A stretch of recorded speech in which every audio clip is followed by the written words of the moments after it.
When emotional attraction begins to form, it rarely announces itself in obvious ways. There's no dramatic shift, no clear declaration. Instead, it shows up quietly through attention, but not the kind of attention most people are used to chasing. This isn't forced, calculated, or performed. It's effortless.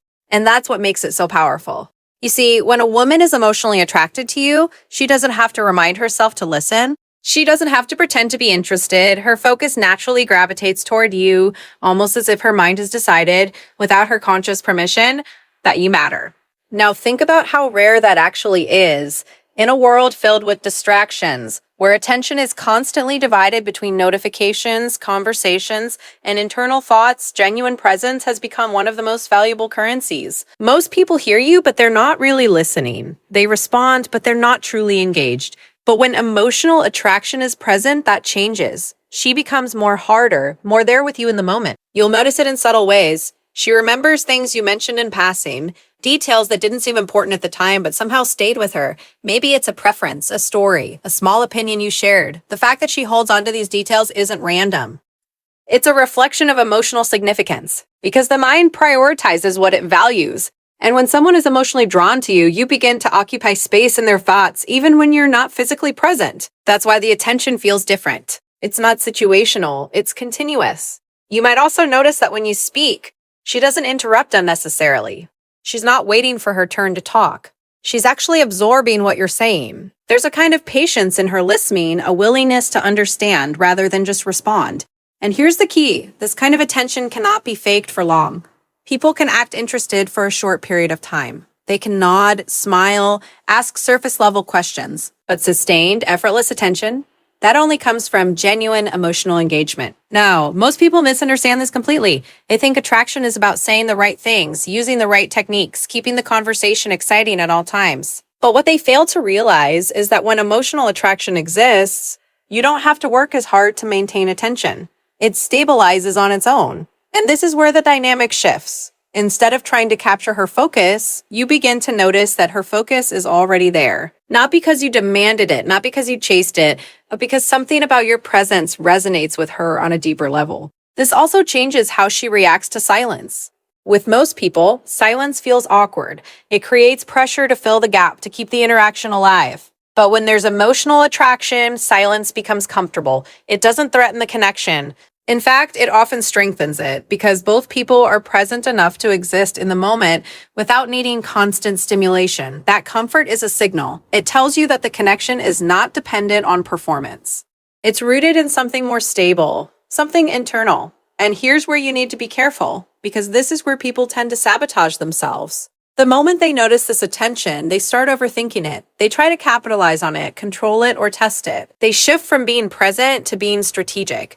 And the moment you do that, you disrupt the very thing that created the connection in the first place. Because effortless attention thrives in authenticity, not manipulation. So the real lesson here isn't just to recognize when a woman is emotionally attracted to you, it's to understand what allows that attraction to exist.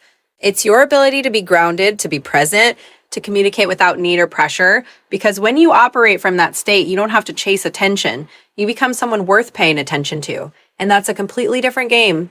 So instead of asking, how do I get her to focus on me? Ask yourself a better question. Am I creating a presence that naturally holds attention without forcing it? Because the moment you shift from chasing attention to embodying it, everything changes. Once you recognize that her attention is no longer something you have to fight for, that it flows naturally toward you, a next shift becomes even more revealing. Because attention alone isn't the destination. It's the doorway. What truly defines emotional attraction is what she does with that attention.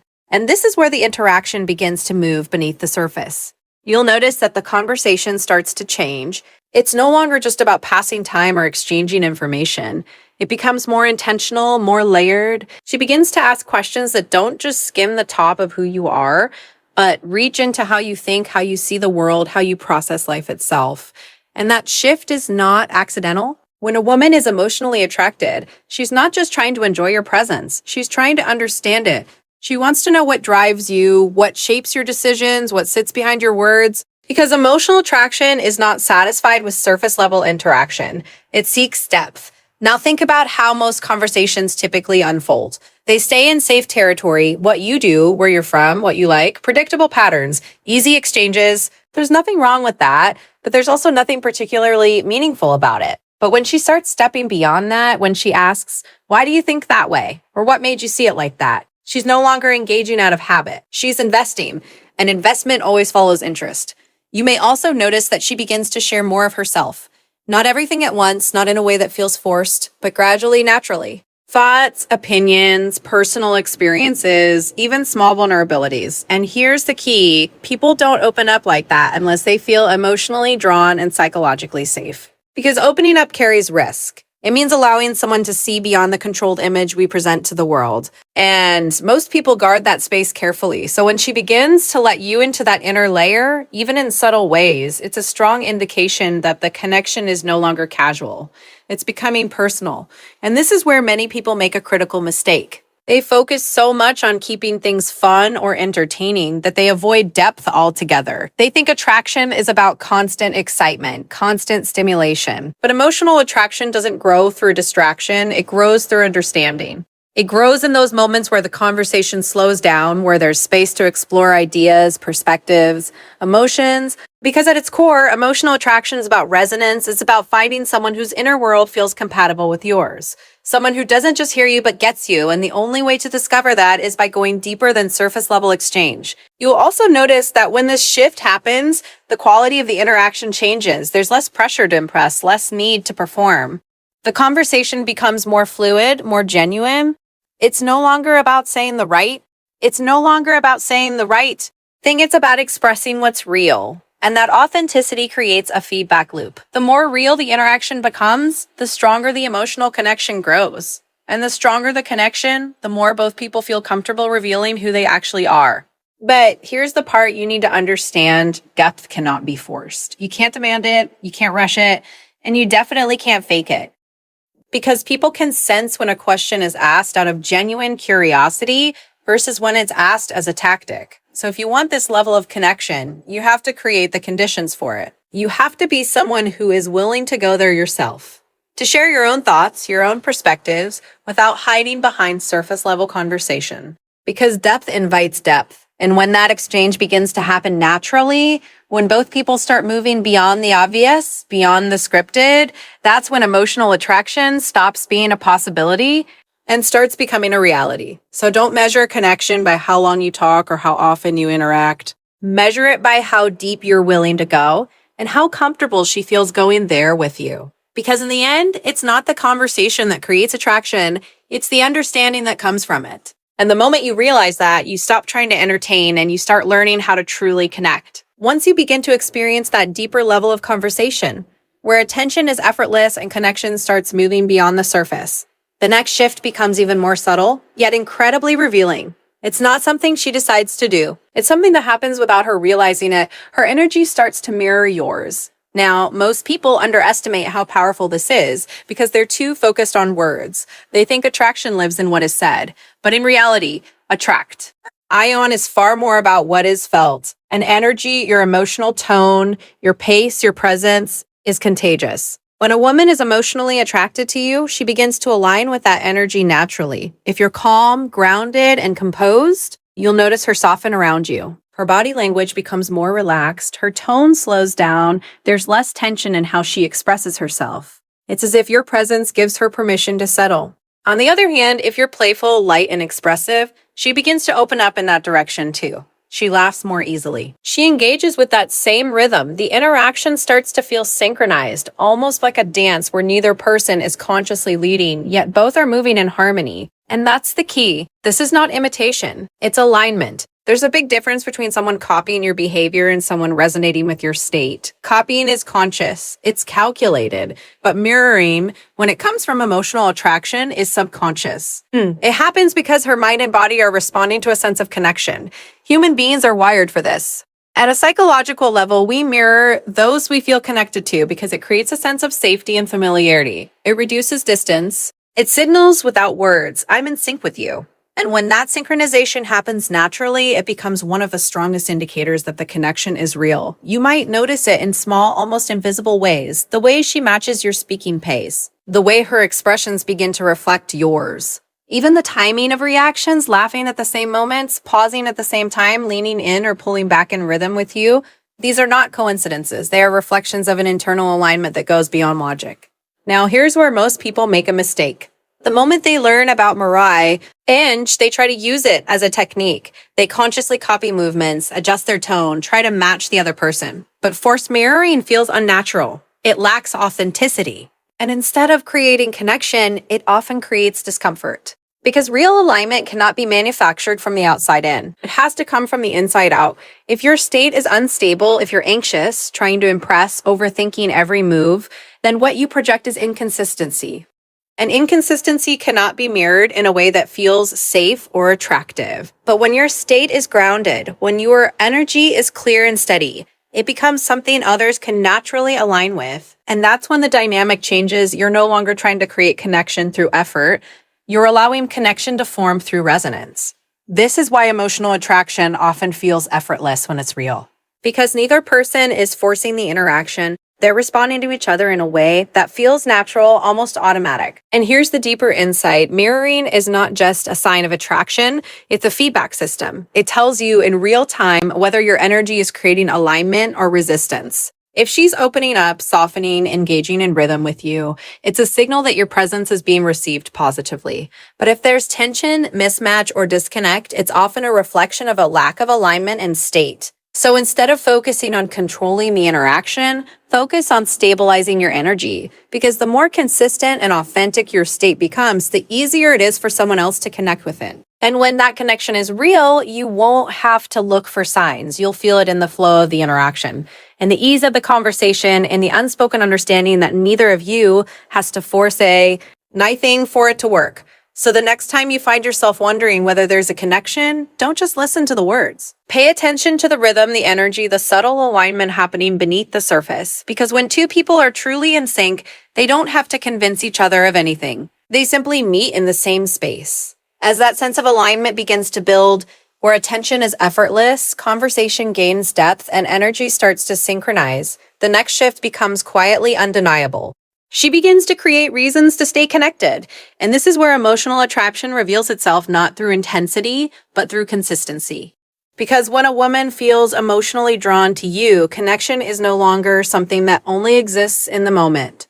It becomes something she subtly tries to extend beyond it. Not in obvious ways, not through grand gestures, but through small, almost unnoticeable efforts that keep the thread between you alive. You might receive a message that doesn't seem necessary, a random thought she decided to share, a question she could have easily answered herself. A simple "this reminded me of you." On the surface, these things can appear insignificant, but psychologically, they carry weight because people don't reach out without a reason.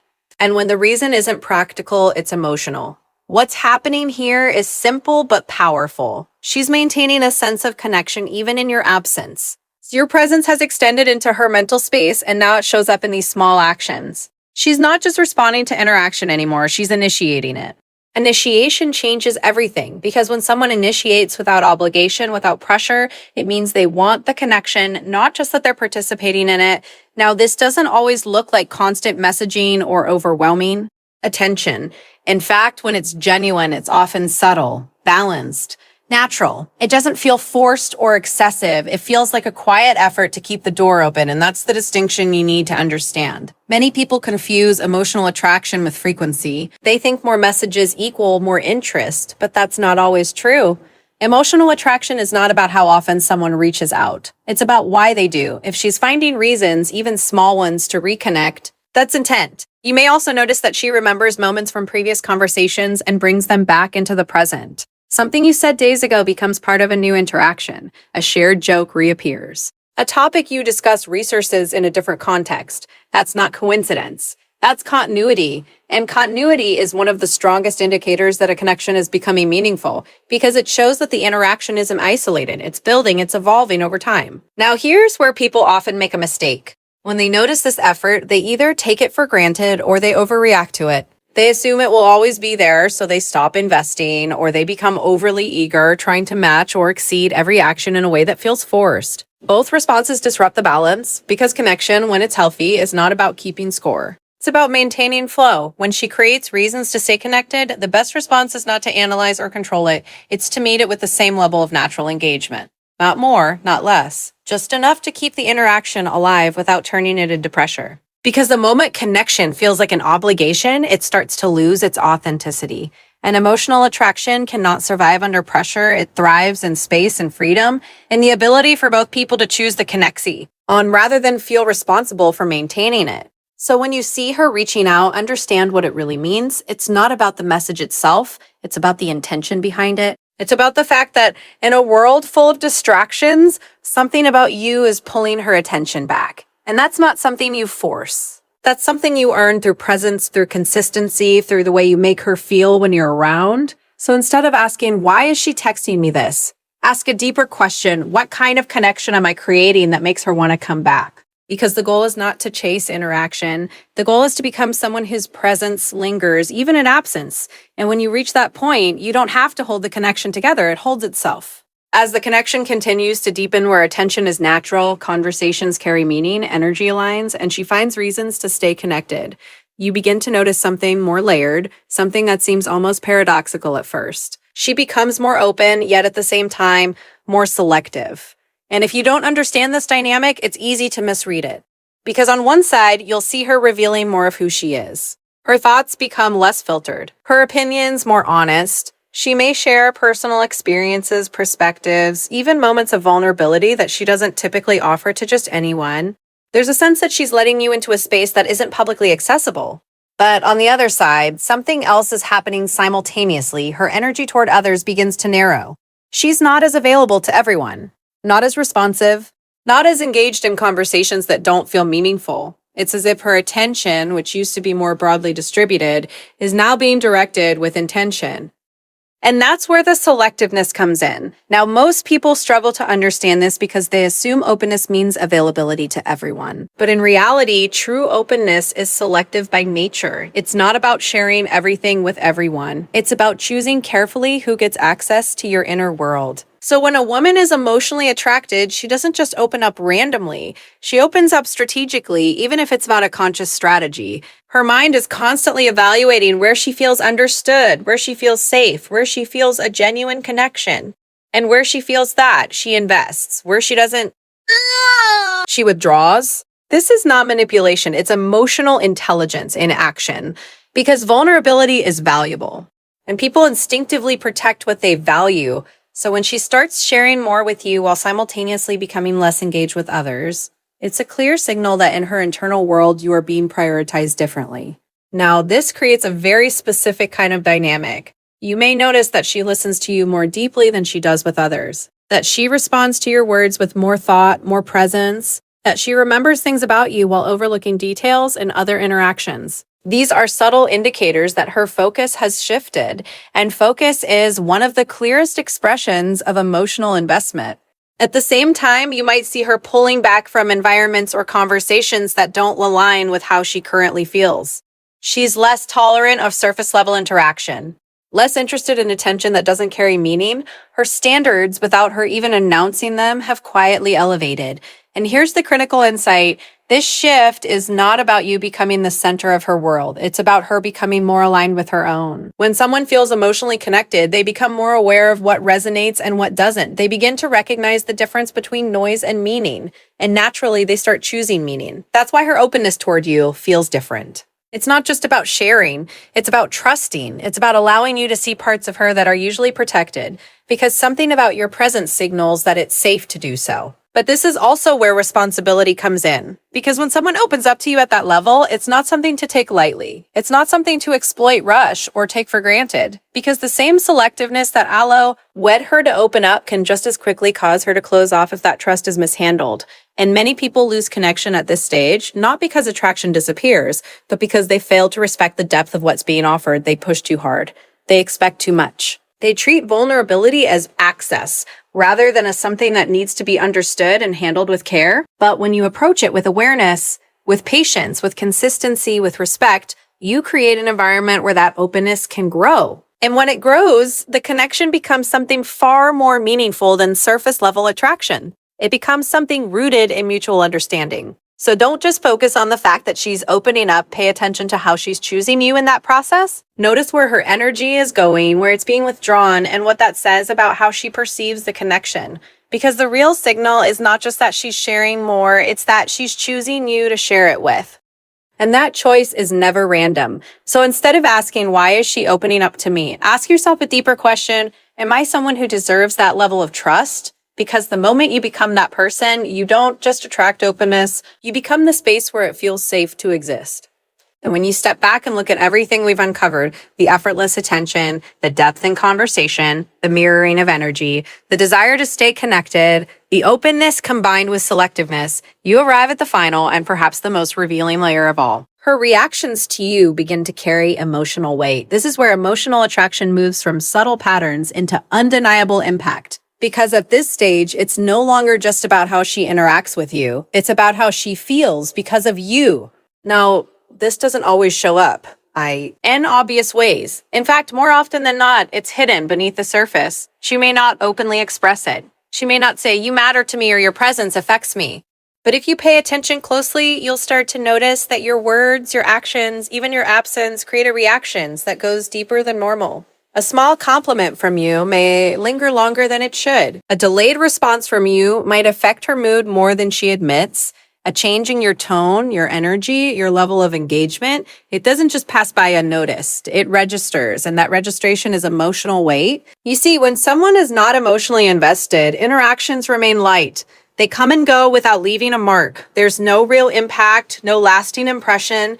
But when emotional attraction is present, even small moments begin to matter. And that's the shift. Your presence is no longer neutral in her emotional world. It has influence. Now, here's where it becomes even more complex. Because just because she feels that impact doesn't mean she will always show it. In many cases, she'll try to maintain composure. She may downplay her reactions, act unaffected, or keep things balanced on the surface. But emotional weight doesn't disappear just because it's hidden. It reveals itself in indirect ways, in slight changes in tone, in moments where her reactions feel just a bit stronger than the situation calls for, in the way she pays closer attention to what you say or how she subtly adjusts her behavior based on your responses. These are not random fluctuations. They are emotional responses to someone who matters. Now, this is where many people make a critical mistake. The moment they sense this kind of impact, they either become careless or controlling. Some take it for granted. They assume that because she's emotionally affected, they can relax their effort, become inconsistent, or even dismissive. Others go in the opposite direction. They try to test it, push it, provoke reactions just to confirm that the feeling is real. Both apro. Aches are destructive because emotional attraction is not something to exploit. It's something to respect. When someone begins to attach emotional weight to your presence, they are, in a sense, giving you influence over their internal state. And how you handle that influence determines whether the connection deepens or breaks. If you become unpredictable, if you create unnecessary confusion, if you treat that emotional investment as something to play with, you erode trust. And once trust is weakened, emotional attraction struggles to survive. But when you respond with consistency, with awareness, with a sense of responsibility, you strengthen the connection. You create stability in a space where emotions are becoming more involved. And that stability becomes incredibly valuable because it provides something most people don't offer: emotional safety. And emotional safety is what allows attraction to evolve into something deeper. Now, here's the deeper truth behind all of this. Emotional weight is not about control. It's not about having power over someone. It's about recognizing that your presence has meaning and choosing to handle that meaning with intention. Because the moment you understand that someone feels something real in response to you, the question is no longer, how do I keep them interested? The question becomes, what kind of experience am I creating for them when they interact with me? Because that experience is what shapes everything that follows. So don't just look for signs that she's emotionally affected by you. Look at how you show up once you realize that she is. Because the goal is not to trigger emotions. The goal is to become someone whose presence creates the kind of emotions people trust. And when you reach that point, attraction stops being a mystery. It becomes a reflection of who you are.